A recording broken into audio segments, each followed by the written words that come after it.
Hola, el menú de hoy. Uno, Estados Unidos anuncia sanciones contra Israel. Sorprendente. 2, en Venezuela, Maduro se va a la guerra. Y 3, en nuestra sección es bueno saber qué fue la guerra de invierno. Hablemos del Mundo es auspiciado por Teje Láser Oftálmica. Teje Láser Oftálmica, comprometidos con tu visión. Soy Francisco Belaunde. Bienvenidos a una nueva edición de Hablemos del Mundo.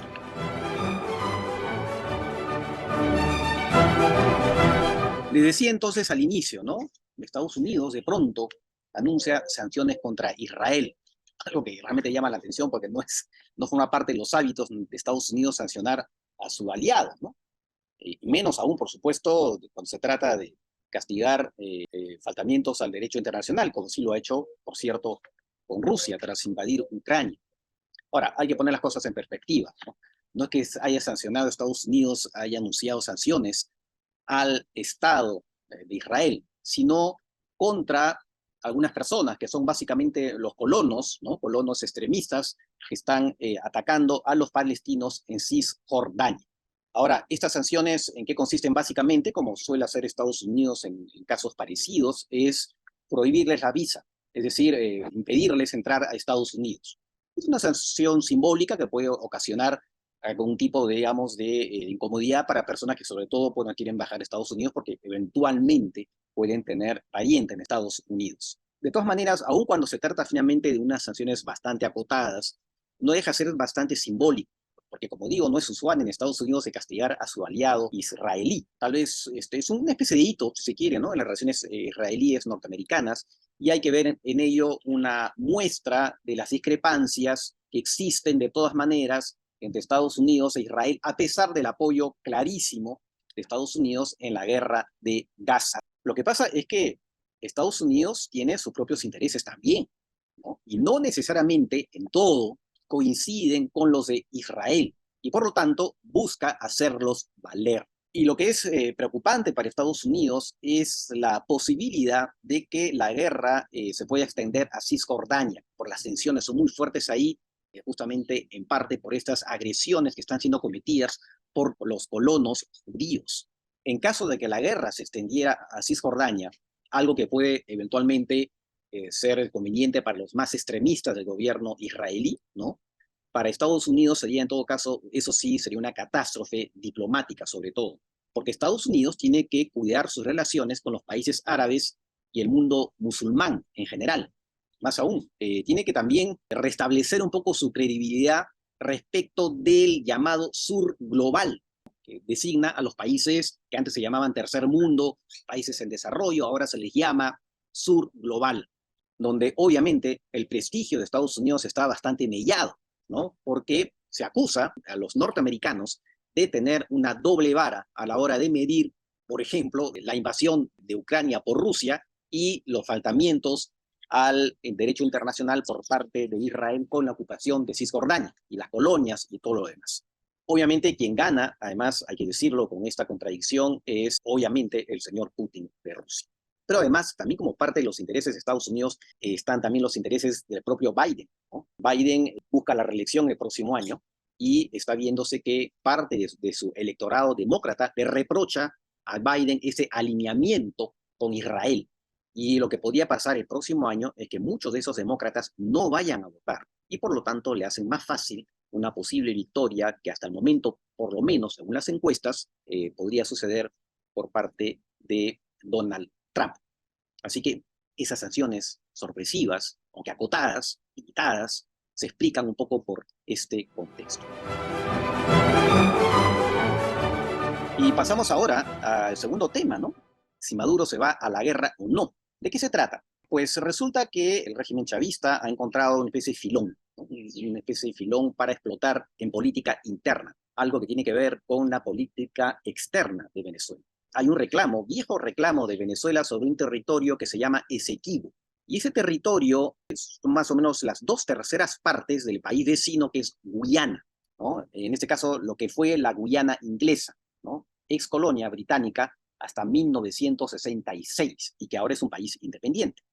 Este país que se independizó en 1966, ¿no? tiene esta zona del Esequibo de unos 150.000 kilómetros cuadrados, o sea, bastante más grande que Ucayali, ¿no? Que tiene muchas riquezas naturales, minerales. Ese territorio forma parte de Guyana, ¿por qué?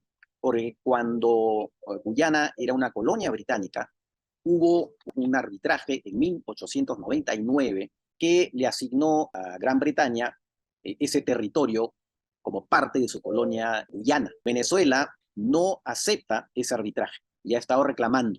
Pero la cosa se volvió mucho más aguda, en particular desde hace más o menos 10 años, cuando se descubrió en la parte marítima de ese territorio, la que está al frente, digamos, del territorio en el mar, ¿no? Se descubrieron ingentes cantidades de petróleo, yacimientos, que han comenzado a ser explotados y están significando un gran ingreso, por supuesto, a Guyana, que es tal vez el país que más está creciendo actualmente, gracias a esa explotación petrolera. Por supuesto, los reclamos venezolanos se agudizaron con este descubrimiento. ¿Qué ha decidido hacer el señor Maduro?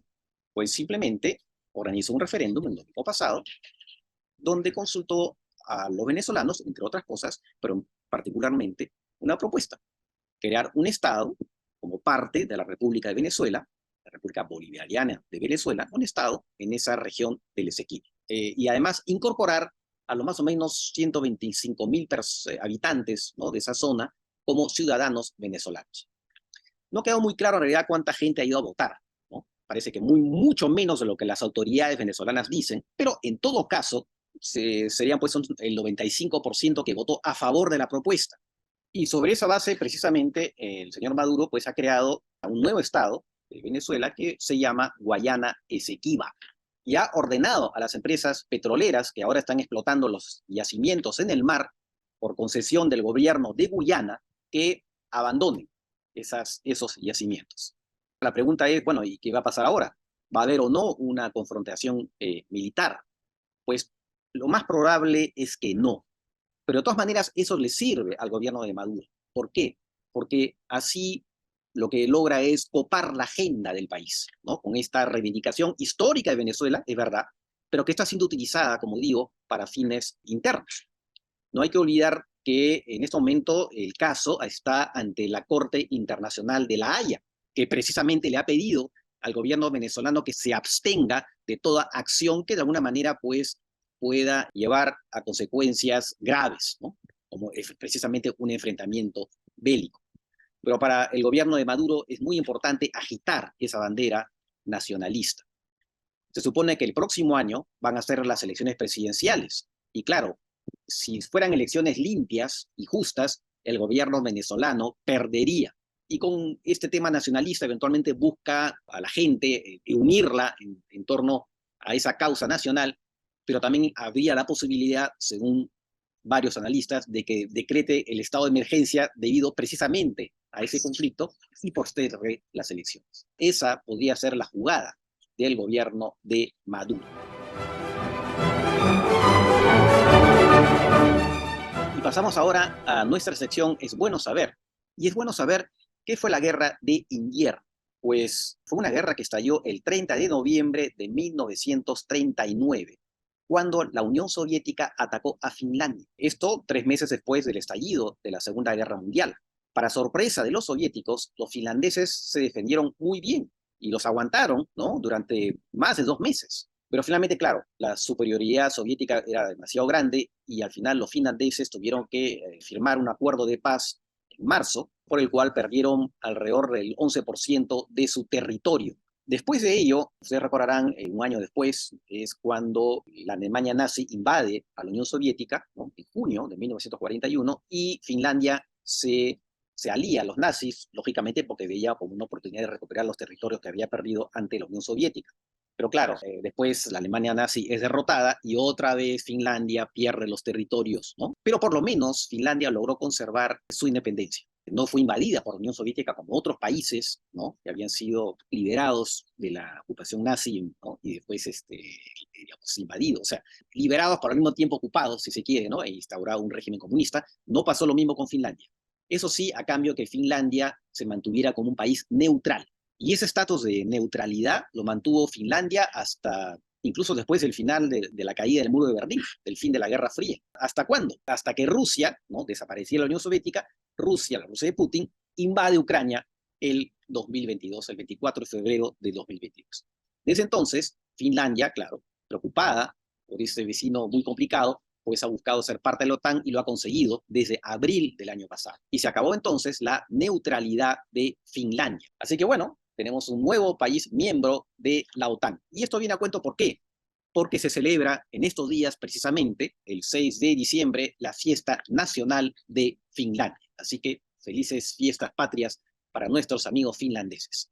Hemos llegado así al final de esta edición de Hablemos del Mundo y nos reencontramos en la próxima. Chau, chau.